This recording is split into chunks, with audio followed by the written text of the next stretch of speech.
آپ امریکہ کی تاریخ دیکھ لیجئے، ریڈ انڈین کی لاشوں پہ بنا ہے، ویتنام پہ لشکر کشی کی، ہیروشیما ناگاساکی پہ ایٹم بم پھینکا، اس نے عراق میں لاکھوں انسانوں کو قتل کیا، افغانستان میں لاکھوں انسان قتل ہوئے، اور امریکہ پوری دنیا میں ان سارے گروہوں کو جو کہیں قوم پرستی کے نام پر، کہیں چھوٹی چھوٹی تحریکوں کے نام پر، یا جو حالات میں خرابی موجود ہوتی ہے، اس خرابی کو ایکسپلائٹ کر کے مختلف جگہوں پر اپنے بندے کھڑے کر کے، اپنے لوگ کھڑے کر کے قتل عام اور دہشت گردی کرواتا ہے.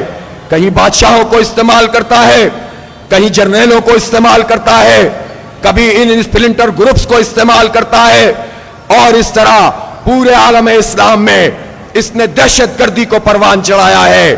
اس لیے ہم یہ کہتے ہیں کہ امریکہ کی سرشت میں دہشت گردی ہے، اور یہ دہشت گرد امریکہ اسرائیل دہشت گرد کا سب سے بڑا پارٹنر اور سب سے بڑا سرپرست ہے.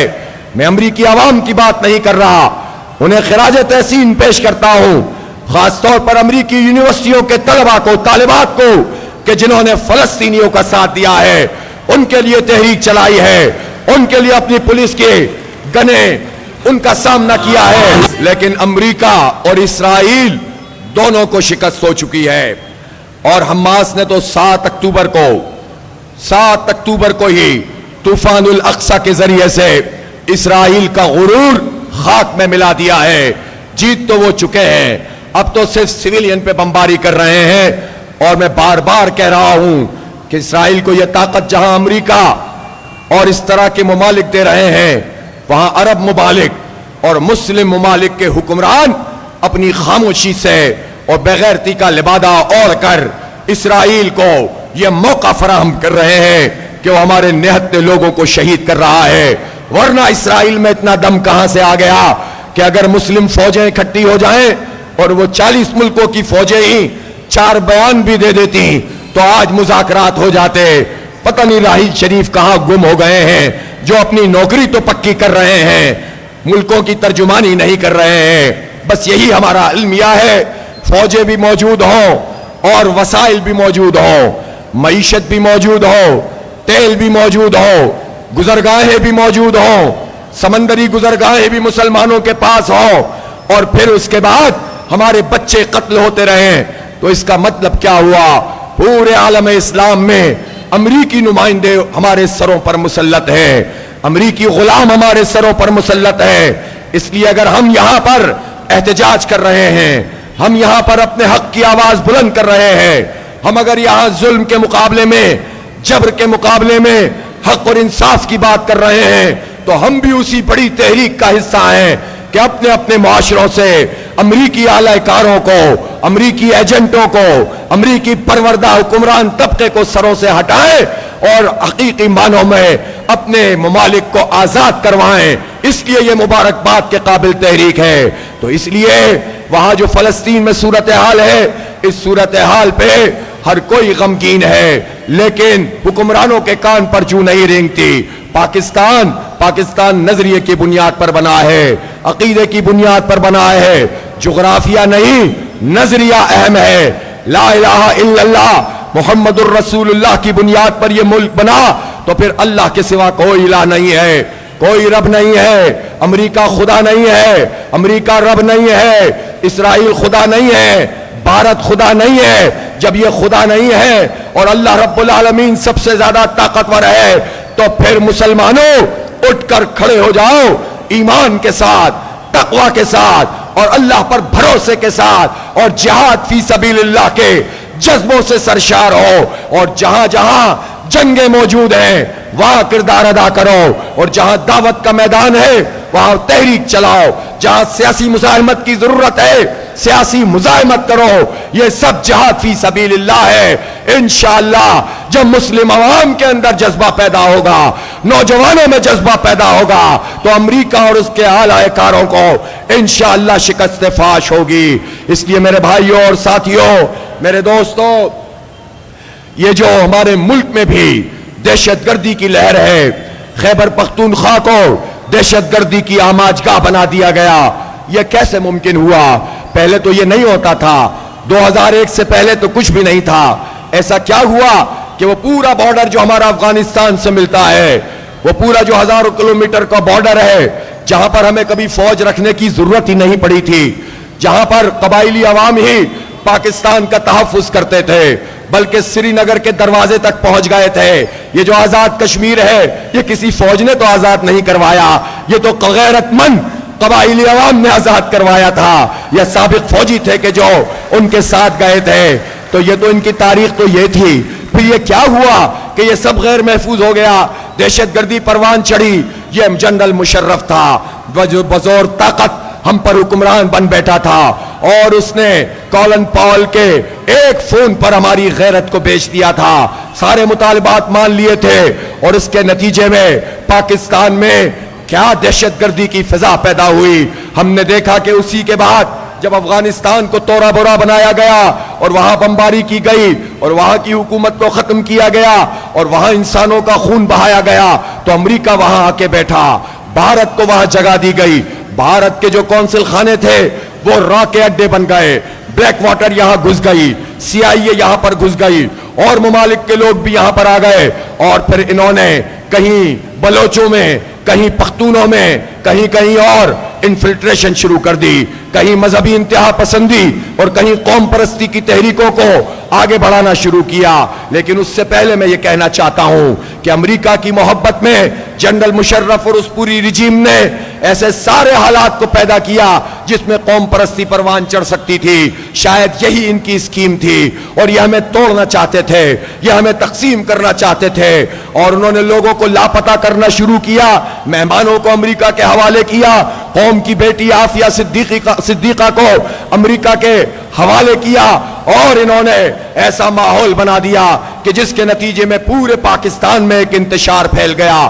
پھر اپنے ہی لوگ ان میں امپلانٹ کر دیے گئے اور افراتفری پھیلتی چلی گئی۔ اس لیے میں نوجوانوں آپ سے خاص طور پہ کہنا چاہتا ہوں، ان سارے حالات کا ادراک آپ کو کرنا چاہیے، تجزیہ درست کرنا چاہیے۔ جذبات تو ابھرتے ہیں جب اپنے علاقے میں آپ ظلم دیکھتے ہیں، جبر دیکھتے ہیں، اپنے پیاروں کو جب مرتا ہوا دیکھتے ہیں، لاشیں اٹھتی ہوئی دیکھتے ہیں، لوگوں کو لاپتہ ہوتا دیکھتے ہیں، غصہ ضرور آتا ہے، لیکن اس غصے کو اگر آپ قوم پرستی کے لیے استعمال کریں گے، ملک دشمنی کے لیے استعمال کریں گے، تو کس کو فائدہ ہوگا؟ امریکہ کو فائدہ ہوگا، اسرائیل کو فائدہ ہوگا، بھارت کو فائدہ ہوگا، اور جو ہمارے اداروں میں امریکی ایجنٹ بیٹھے ہوئے ہیں انہی کو فائدہ ہوگا۔ ہم تقسیم ہو جائیں گے تو یہ طاقتور ہو جائیں گے، اور اس کے نتیجے میں کچھ بھی نہیں ملے گا۔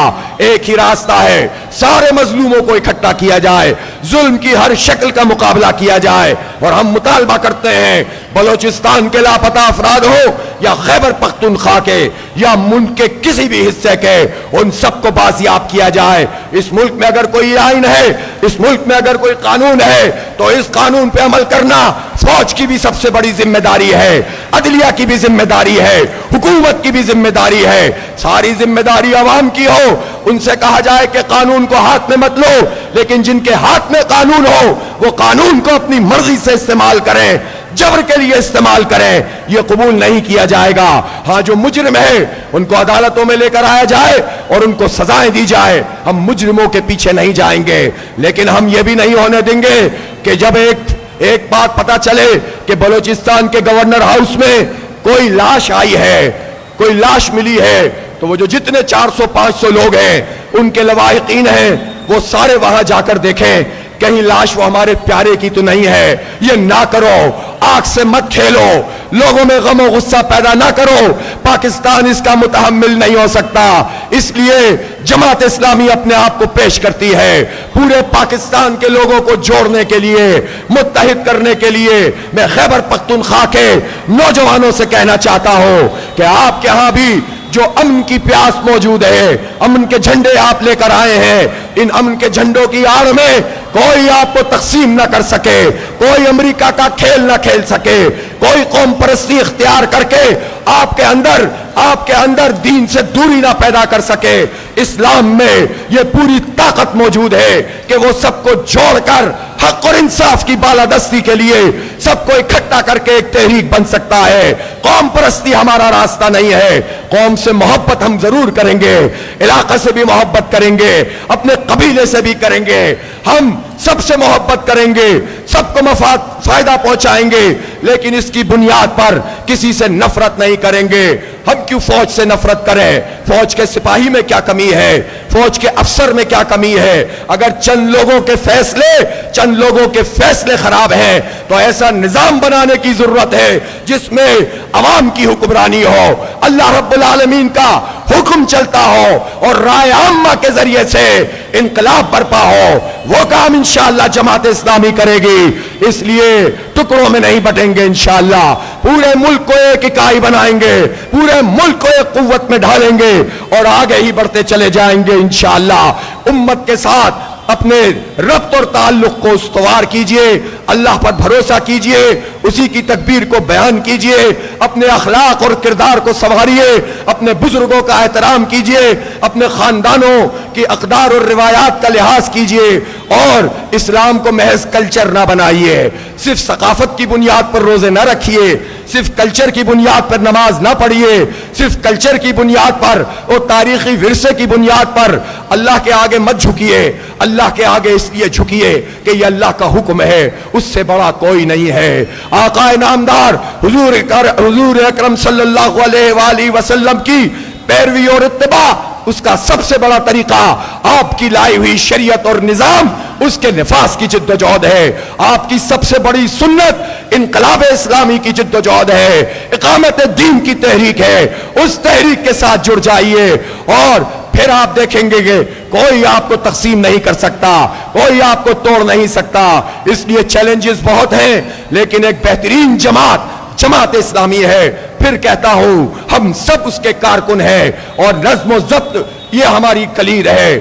سماوتات کا نظام موجود ہے، اس کو اختیار کریں گے، اللہ پر توکل کریں گے، اجتماعیت کو مضبوط کریں گے اور اس کو کشادہ بھی کریں گے، لوگوں کے لیے اپنے دروازے کھولیں گے بھی۔ لیکن ایک اور بات بتانا چاہتا ہوں، جماعت اسلامی میں جو شخص بھی آنا چاہے سب کے لیے دروازے کھلے ہیں، لیکن جماعت اسلامی میں مشروط کوئی نہیں چاہیے ہمیں۔ کوئی اگر یہ کہتا ہے کہ میں آؤں گا تو مجھے الیکشن لڑوانا، نہیں آئیے آپ۔ اثر لوگوں کو، ڈاکٹرز کو، انجینئرز کو، ادیبوں کو اور شاعروں کو اور معاشرے میں اہم مقام رکھنے والوں کو آپ جو ہے وہ بالکل ایک طرف کر دیں۔ اسلام تو چاہتا ہے کہ یہ سب ہمارے دامن میں ہم سمیٹتے چلے جائیں، لیکن اس طاقت کی بنیاد پر کوئی ہماری سیاست پہ قبضہ کر لے، کوئی ہماری سیٹوں کے اوپر آ کر کہے کہ اگر تم ہمیں اس سیٹ پہ لڑواؤ گے تو ہم جماعت میں آئیں گے،